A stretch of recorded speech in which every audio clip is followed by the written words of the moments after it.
And welcome back to the Blue and Gold Report. I'm your host, Mark Roberts. It is a treat for me, it is a treat for the show to have the commissioner of the Big West Conference in his 22nd year as the commissioner. I believe his 33rd year or 34th, one or the other. That's enough. Either or is close enough. Being part of the Big West Conference, a very, very solid conference of which UC Irvine, of course, is a key member. Dennis Farrell is our guest. We have a whole slew of things to talk about, and I think you'll really enjoy his takes and his personality with us as we talk about the Big West Conference college athletics and maybe a little postseason baseball we'll throw in. Dennis, 33 years in the Big West Conference, and there's a lot of continuity with your personnel there. Rob has been there close to that length, and Mike Villamore, Jody have been around a long time. It seems like to me, not only are you good at your job, but you enjoy your job and the people you work with. Well, Mark, first off, I guess I should say that I started working at the Big West Conference when I was 6 years old. Yes, so, okay. We want to make sure that we're straight about that. Right, but, right. No, I've actually been extremely fortunate to have had the continuity in my staff. All of any success that I've had or that the conference office has had, I make no bones about it. It's because of the great people that I have working for me. Jody's been with me it'll be 30 years this coming June. She was in diapers when she first started working for me, I might add. And but she appreciates that? Yeah, she's tremendous. Rob Halvax, who I became very close to when he was working here at UCI. Right. He was one of the first people I met when I started working at the conference.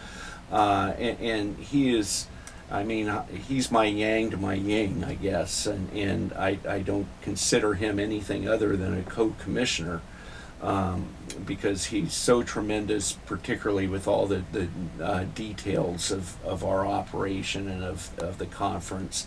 It allows me to be more of a blue sky thinker in the conference office. So, I guess if you were looking at our operation from a corporate standpoint, I'd be the CEO, he'd be the COO, and the CFO of the operation.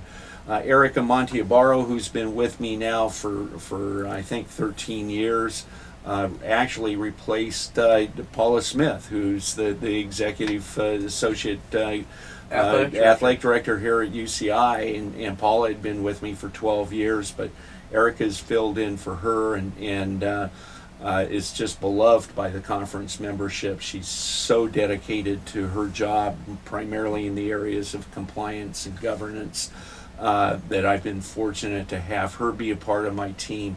Mike Villamore, my assistant commissioner for information communications, has been with me for nearly 20 years now. I don't know what kind of boss I am, but I'm certainly, extremely fortunate to have had very, very good people working with me and staying with me for as long a time as they have. Dennis, people like you and you're good at your job, and what really emphasizes that is a lot of anteaters have you picked them, so we know you have good taste, including our good friend Steve Chen now, who really works a great deal and a great important job with the video of the conference. Dennis, there's so much change in college athletics, so much movement. I want to start first with my favorite conference and yours, the Big West Conference. Hawaii is a new member. That seems to be working out. San Diego State and Boise State, we both thought that they were going to be joining. At the last moment, they have backed out. Talk about the movement of the conference with Hawaii being in and maybe some of the effects of San Diego State and Boise State not. Well, Mark, the conference was originally created back in 1969 as the Pacific Coast Athletic Association, and it's been part of our history that we've had a number of membership changes over the 40 plus years that we've been a part of a conference. And that for the first 30 years of the conference's history, almost all those changes were dictated by the sport of football. Right. People either moving to different conferences, dropping the sport, whatever. And so that was part of our history for the first 3 quarters of our existence. when we decided back in the early 2000s that we were no longer going to be a football conference, because for us to stay in that sport meant that we were going to have to expand further eastward, and that our non-football members of the conference, which UCI obviously was one of those members, Dan Guerrero was the athletic director here at the time, UC Santa Barbara, Cal State Fullerton, Long Beach State. Right. They all said, we're not going to continue to allow the conference to expand eastward just to preserve the sport of football, because that was going to have a negative impact on their travel budgets for all their other sports, and it was Correct. going to create these strange bedfellow conference members. So we decided at that point that we would become an all-California conference. Football would not be a core sport in our conference, and that we set about to create that conference, bring it in UC Riverside, bring it in Cal State Northridge, Right. and then Cal shortly Poly. thereafter that, Cal Poly had already been in, they had joined in the mid-90s, but UC Davis. Right. So we became this California conference, which and some people were deriding us as being a bus league and all, but in this day and age of travel, particularly air travel, putting teams on buses and allowing those kids to not miss the class time that other conference student athletes are faced with, not having to traipse through airports, all the difficulties that come with air transportation. I saw moving in that direction as being a real positive to us. But it left us with 9 schools, and we knew that for scheduling's sake, 10 would be an ideal number. Right. But we didn't rush out to get that 10th school. We wanted that 10th member to be someone who would help elevate us in the stature of the region as well as in our national stature. And so we went, 4 or 5 years with 9, and then the opportunity arose that allowed us to bring in Hawaii. And for Hawaii's sake, the Big West Conference made perfect sense for all their sports other than football, because we're the closest conference that they have geographically. Their travel is horrible. They can't get any closer Right. than us, and that putting all their teams and flying them into either LAX or San Francisco or Sacramento was a godsend for their programs. So they came in, we were fine with 10, and it looked like we were going to line up with 10. But yet at the same time as all the conference realignment talk was starting to surface, we knew that Pacific ultimately had their eyes set on West Coast Conference.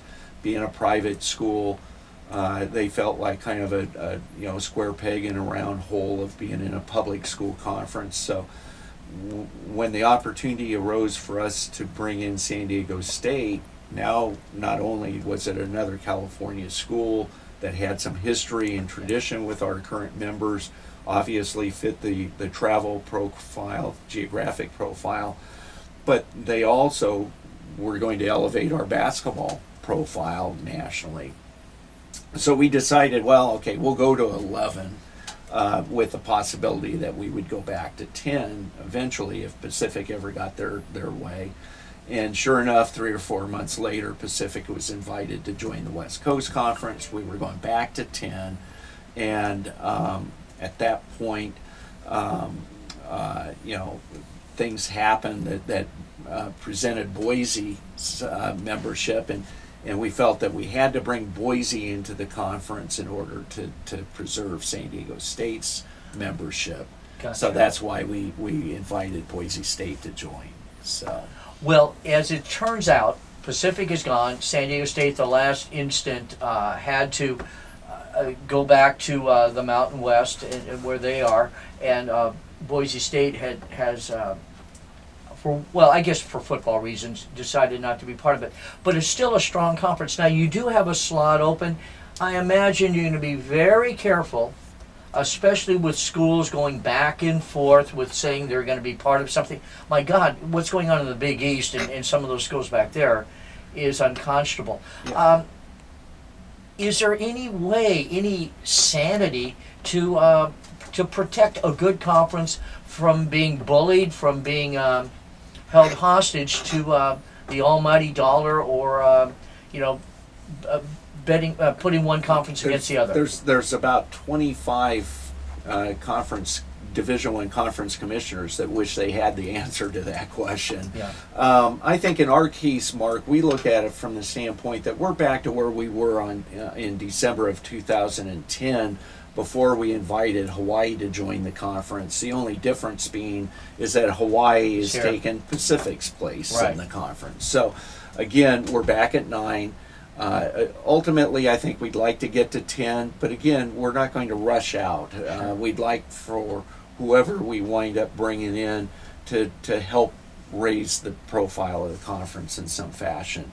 As for the national scene, as you alluded to in my introduction, I've been around for a long time. I've never seen a 3-year period like we've just gone through. Absolutely volatile. And it's been craziness, and it's been desperation. I think that I've used this comment many times over the last 3 years, that conferences expand for one of two reasons. One is for opportunity, an opportunity that might make the conference better, might fill some scheduling opportunities, or make us more attractive to media entities. The other is for survival.